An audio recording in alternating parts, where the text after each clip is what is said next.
السلام عليكم ورحمة الله وبركاته، على أحلى متابعين في الدنيا، يا رب تكونوا بخير.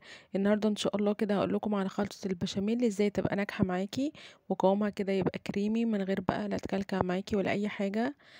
أول حاجة كده هبتدي أنزل ب3 معالق كده من السمنة بالشكل ده كده، وبعد كده عليهم 3 معالق من الدقيق. لازم السمنة تبقى قد الدقيق علشان ما تكلكعش معاكي وتبقى كده قوامها خفيف وسايح كده. هبتدي بقى كده على نار هادية خالص، هبتدي كده اقلب بقى كده بالمضرب، ادوب كده الدقيق مع السمنة لحد كده اما الدقيق يصفر كده معايا.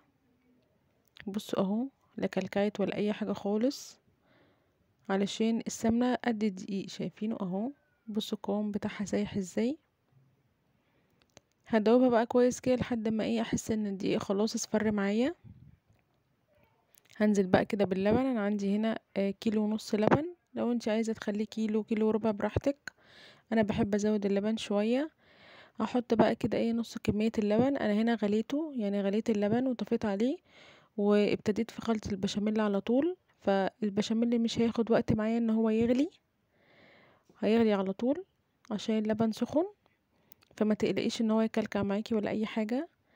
هنزل بقى كده ببقية كمية اللبن بالشكل ده كده، وهقلب بقى كده بسرعة، يعني هسرع بقى ايدي شوية علشان ما يكلكعش معايا بالشكل ده كده.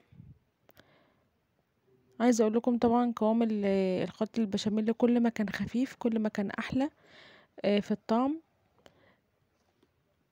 وسهل جدا. ولو حسيتي ان هو كلكع معاكي ولا اي حاجه ما تقلقيش، حطيه في شفشق الخلاط واضربيه كده ضربتين. وكمان لو حسيتي ان هو مكلكع قوي ممكن تحطي له كوبايه ميه من ميه السليق بتاعه المكرونه، بتبقى حلوه جدا. يعني كوبايه صغيره مش كبيره، لحد ما تحسي ان الخليط بقى يعني كريمي كده ومش مكلكع ولا اي حاجه. بصوا اهو ابتدى بقى يتخن كده معايا، شايفينه اهو. هسيبه برضو على نار هاديه، مش هعلي عليه عشان زي ما قلت لكم مش هياخد وقت معايا، كده كده اللبن سخن. عندي بقى هنا جوزة الطيب، هبشر كده سنة كده منها. بتديها طعم وريحة حلوة جدا لخلطة البشاميل، بصراحة بيديله ريحة كده حلوة قوي وبيعزز الطعم كمان. فهبشر كده حبة منها.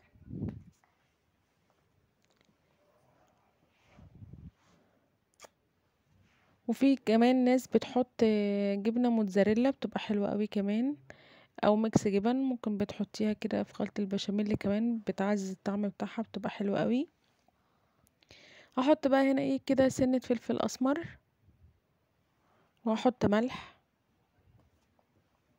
علشان كده ما يكونش البشاميل كده دلع. وهدوب بقى كده التوابل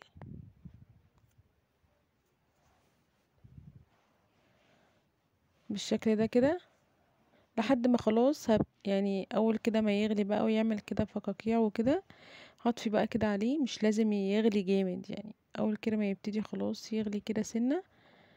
بصوا اهو، بصوا قوامه تقيل كده وبقى عامل زي كريمي كده، شايفينه ده كده البشاميل ناجح معايا، شايفينه اهو.